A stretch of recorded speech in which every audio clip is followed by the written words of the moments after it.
Merbabu adalah salah satu gunung paling ikonik di Jawa Tengah dan sekitarnya. Banyak pendaki dari seluruh Indonesia yang tertarik untuk mendaki Gunung Merbabu. Kami melakukan perjalanan menuju Gunung Merbabu dari Yogyakarta.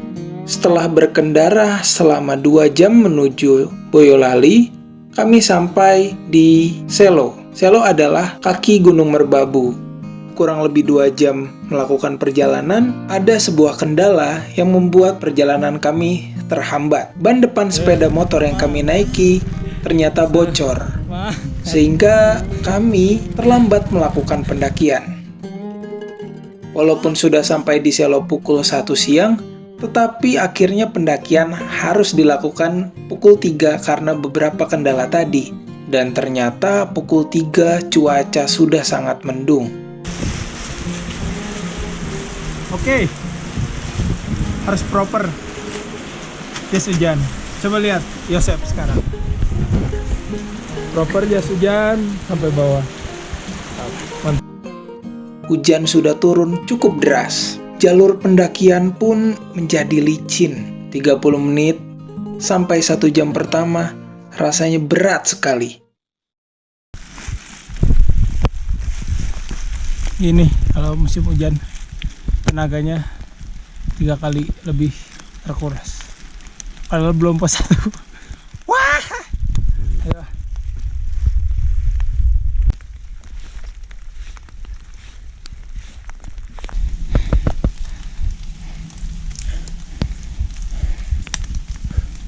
Setelah drama ban bocor, ada drama lagi. Apa tuh? Drama tidak kuat. Walah. Kacau. Belum gapura loh, belum pos 1 ini. Konyol sekali. Di pos 1 kami beristirahat beberapa menit, melepas carrier dan sedikit merenggangkan kaki.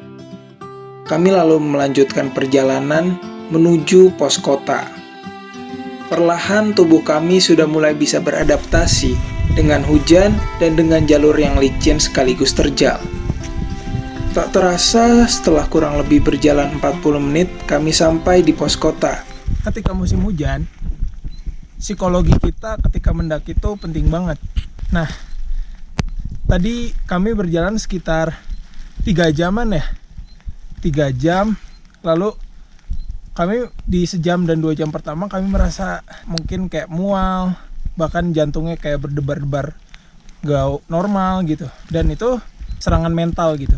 Nah, yang terpenting ketika musim hujan adalah kita nyari tahu titik enjoy kita, titik nikmat kita. Jadi mungkin setelah 3 jam atau 2 jam mulai membiasakan diri, kita baru ketemu posisi enaknya, posisi nyaman ketika trekking. Nah, dan itu sangat penting. Jadi ya, cari dulu posisi dan kondisi enjoy-nya. Nice.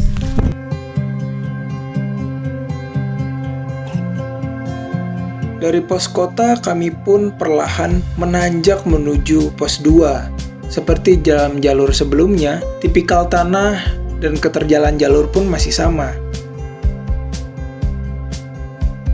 Sampailah kami di pos 2. Hari pun sudah makin gelap, kira-kira sekitar pukul 6 kami sampai di pos 2.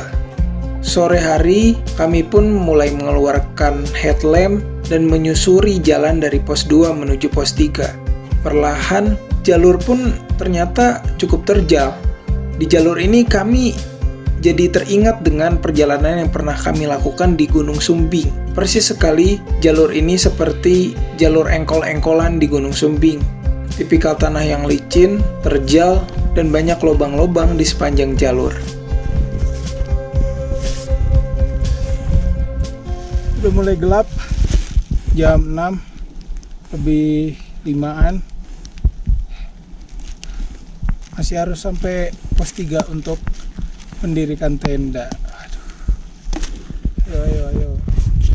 Kayaknya pos 3 di sana. Atau di sana? Oh, di sana. Jangan di sini ya.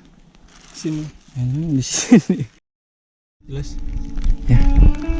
Ya, jadi kita udah ada di jalan menuju pos ketiga Gunung Sumbing lagi. Gunung Merbabu. dan cuacanya ini masih hujan, jalurnya juga makin terjal. Jadi ya di sini benar-benar udah beku juga tangannya. Jadi udah jam 7 malam.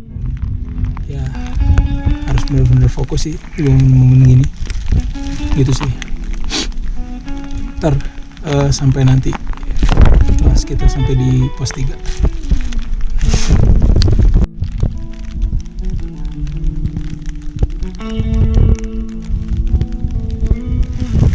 Sebentar mas. Gue yang ini. Yang satu yang bagus yang ini. Nice. Realme, mantap. Kok setelah sejam dari pos 2 ada drama jatuh dan kram-kram dan katanya ototnya ketarik. Terus kita sampai di pos 3. Lalu habis sampai di pos 3 tuh kondisinya udah hujan gede dan itu udah jam 7 malam. Hampir setengah 8 lah. Jadi kabutnya udah turun, suhunya juga udah rendah banget. Nih juga. Wih. Kelihatan sih? Enggak. Ya jadi udah inilah, udah kacau. Dia langsung diriin tenda hujan-hujan dan untungnya nggak ada yang sampai menggigil dan akhirnya bisa menetralkan suhu di tenda. Dan yang paling ditunggu-tunggu adalah ini nih, jing jing. Wih. Walaupun sederhana, kornet ngasih dan kelihatannya menjijikan, tapi kalau di gunung ini adalah surga dunia. Surga dunia. Korean barbecue, pizza, apa semua kalah sama ini asli. Yuk let's go eat. Gas, makan. Pukul 6 pagi kami bangun. Kami mempersiapkan diri dan pukul 7 kami berangkat dari pos 3 menuju Sabana 1. Matahari belum nampak, udara pun masih sangat dingin. Angin pagi itu cukup kencang. Kami menapaki jalan perlahan menuju Sabana 1.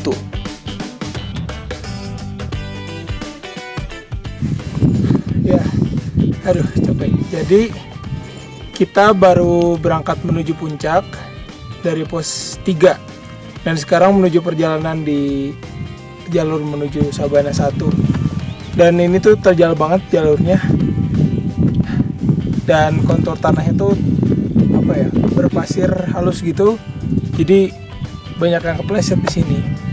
Tapi semua ini terbayar karena kita langsung melihat pemandangan Gunung Merapi di situ. Terus di sepanjang jalan kanan kiri jalur ini banyak pohon edelweiss, bunga-bunga edelweiss yang baru mekar gitu. Wah, itu keren banget. Mantap.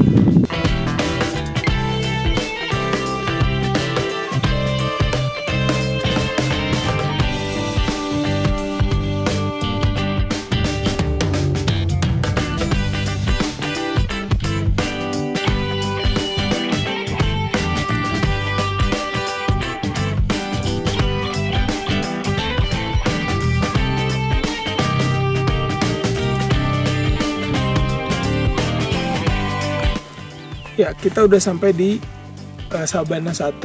Jadi Sabana 1 ini adalah pos keempat dari total pos di Gunung Merbabu. Dan ini udah jam 7 pagi. Kita telat summit sih, tapi ya tetap bagus sih sebenarnya walaupun jam 7 juga. Ya jadi proses ini tuh namanya summit tag. Untuk kalian yang heran kita nggak bawa perlengkapan kayak carrier, tenda segala macem, jadi proses ini tuh kita nggak harus bawa tenda dan barang-barang logistik lain. Kita tuh cuma trekking aja sampai ke puncak. Biasanya proses ini tuh dilakuinnya subuh-subuh. Biasanya bertepatan dengan matahari terbit gitu. Ayo kita lanjut ke puncak. Kalau nyampe ya.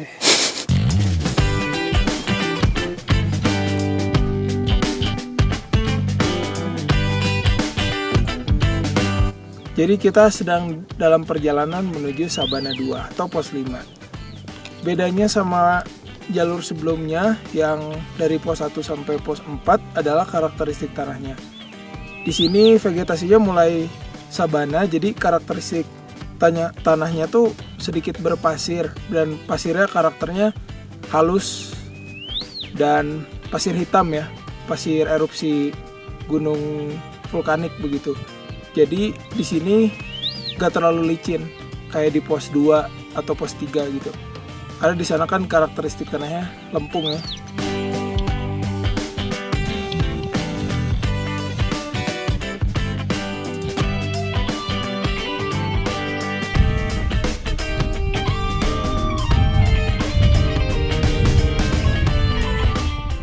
Kayaknya sabana 2 di situ.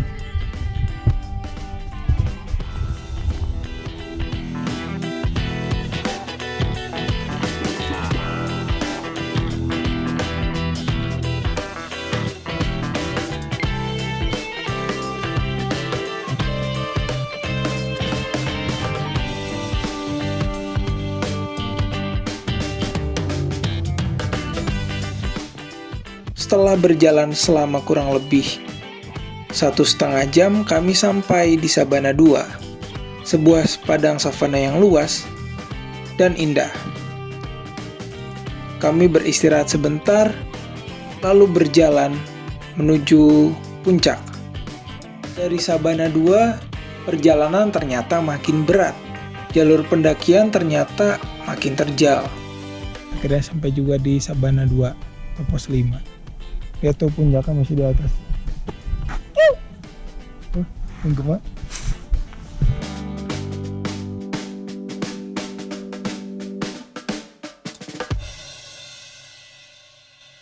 Ya ini udah hampir puncak ya. Kira-kira 40 menit atau setengah jam apa 40 menit lagi lah. Ada sekitar 1, 2, 3 tanjakan. Dan ini lemes juga rasanya karena belum sarapan tadi subuh. Terus salahnya kita nggak bawa kompor, Nggak bawa, ya betul. nggak bawa perbekalan. Jadi lemas-lemas gimana gitu. Jadi ya berapa meter sekali istirahat, tapi nggak capek, nggak keringetan, cuma lemesnya itu ya. Jadi kalau mau summit attack minimal siapin cemilan lah, roti atau apa. Tadi buru-buru sih. Ya udah, ntar coba ya kita lihat sampai ke puncak nggak ya. Oke, aman guys. Ya begitulah, ini masih di jalan menuju puncak, udah 2,5 jam. Ya udahlah, terjal banget sih.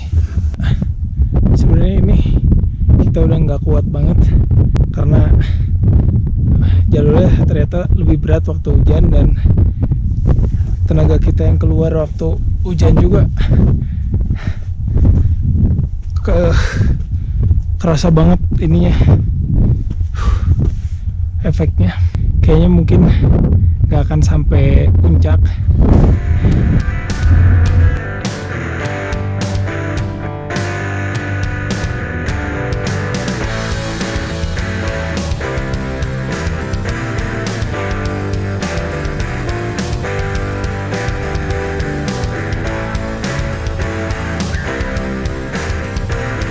Walaupun berkabut tapi puncaknya sih bagus ya. Tapi ya itu, pendakian kan gak selalu tentang puncak dan tujuannya, yang penting perjalanannya gitu.